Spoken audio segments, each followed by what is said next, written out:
তোমারেই যেন ভালোবাসিয়াছি শতরূপে শতবার, জনমে জনমে যুগে যুগে অনিবার।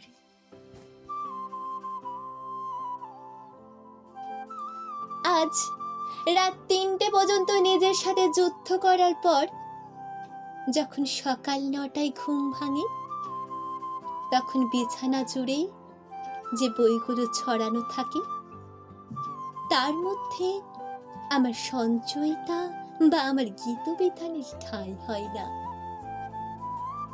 সাফল্যের মাপকাঠিকে ছুঁয়ে দেখার জন্য ব্যস্ত আজ জীবনটা। সেই ব্যস্ত জীবনে ২৫শে বৈশাখের সকালটা কোথায় হারিয়ে গেছে।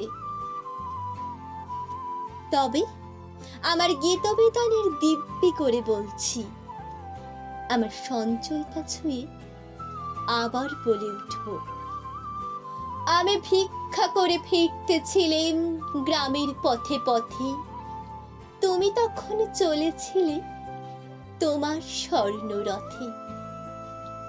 অপূর্ব এক স্বপ্ন সম লাগতেছিল চক্ষে মম, কি বিচিত্র শোভা তোমার, কি বিচিত্র সাজ।